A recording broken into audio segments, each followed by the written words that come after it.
Self intro നമ്മൾ പറയുമ്പോൾ അവർക്ക് ക്യാച്ചിങ് ആയിട്ട് എന്തെങ്കിലും തോന്നണം. വെറുതെ നമ്മളിങ്ങനെ എൻ്റെ പേര് ഇതാണ്, ഞാൻ ഇന്ന സ്ഥലത്തു നിന്നാണ് വരുന്നത്, ഞാൻ ഇന്നതാണ് ചെയ്യുന്നതെന്ന് മാത്രം പറയാതെ. നിങ്ങൾ എന്താണ് അപ്പോൾ പറഞ്ഞത് ആ വീഡിയോയിൽ? ഞാൻ പറഞ്ഞത് എന്താണെന്ന് വെച്ചിട്ടുണ്ടെങ്കിൽ, ഞാൻ എനിക്ക് എന്താണ് വേണ്ടത്, അല്ലെങ്കിൽ ഈ ഒരു പ്ലാറ്റ്ഫോമിലൂടെ ഞാൻ എന്താണ് ഉദ്ദേശിക്കുന്നത് എന്നുള്ളത് ഞാൻ അഡ്രസ്സ് ചെയ്തു. ഞാൻ ഇൻട്രൊഡ്യൂസ് ചെയ്തു എന്നെ തന്നെ. അതിനുശേഷം ലൈക്ക് എല്ലാവർക്കും അറിയാം, ഒരു മുസ്ലിം ബാക്ക്ഗ്രൗണ്ട് ആണ്.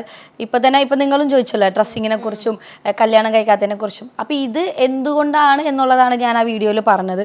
നമുക്ക് ഒരുപാട് കാര്യങ്ങൾ അച്ചീവ് ചെയ്യാനുണ്ട്. പിന്നെ ഞാനൊരു ഫിസിക്കൽ എഡ്യൂക്കേഷൻ ടീച്ചറും കൂടിയായിരുന്നു. അപ്പോൾ അങ്ങനത്തെ കുറച്ച് കാര്യങ്ങൾ പറഞ്ഞിട്ടാണ് നമ്മൾ സെൽഫ് ഇൻട്രോയിൽ കൊടുത്ത് അങ്ങനെ ചെയ്തത്. പിന്നെ ഇൻ്റർവ്യൂസ് നമ്മൾ മാക്സിമം നമ്മുടെ എല്ലാ കാര്യങ്ങളും അവർ ചോദിച്ച് മനസ്സിലാക്കും. നമ്മളെ ഭയങ്കരമായിട്ട് നമ്മൾ സംസാരിക്കുമോ എന്നൊക്കെ അവർ ടെസ്റ്റ് ചെയ്യും.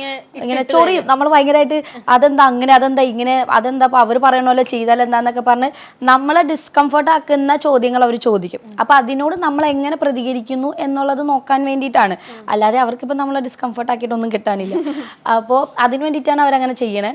അപ്പം നമ്മൾ അതിനനുസരിച്ച് നല്ലപോലെ മറുപടി പറയുക. പിന്നെ ഞാൻ എന്താ പറയുക പറഞ്ഞിട്ടുണ്ട്, അതായത് ഒരു സീസണിൽ അവർക്ക് ഇന്ന ക്യാരക്ടേഴ്സ് ഉള്ള ആൾക്കാരെ വേണ്ടതെന്നുള്ളൊരു കൺസെപ്റ്റ് അവർക്ക് ഉണ്ടാവും. ലൈക്ക് ഒരു സീസണിൽ എങ്ങനെ സ്ക്രിപ്റ്റ് എങ്ങനെ പോകണം എന്നുള്ളത് അവർക്കൊരു സ്ക്രിപ്റ്റ് ഉണ്ടാവും.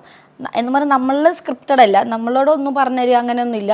നമ്മൾ അവിടെ പാവം വേണം, അല്ലെങ്കിൽ ഒരു നല്ല റിയാക്ട് ചെയ്യുന്ന ഒരാൾ വേണം, അതെ, ചൊറിയുന്ന ആൾക്കാർ വേണം, പ്രശ്നമൊക്കെ എല്ലാ സ്വഭാവക്കാരും വേണം. ഓരോ രീതിയിൽ രണ്ടുപേര് വേണ്ട, ഇല്ല, ഒരു സ്വഭാവത്തിൽ രണ്ടുപേര് വേണ്ട. ശരി, ഞങ്ങളുടെ ഇതിൽ ഓൾമോസ്റ്റ് എല്ലാവരും ഡിഫറെൻ്റ് ആയിരുന്നു. എല്ലാവരും ഓരോ രീതിയിൽ ഡിഫറെൻ്റ് ആയിരുന്നു.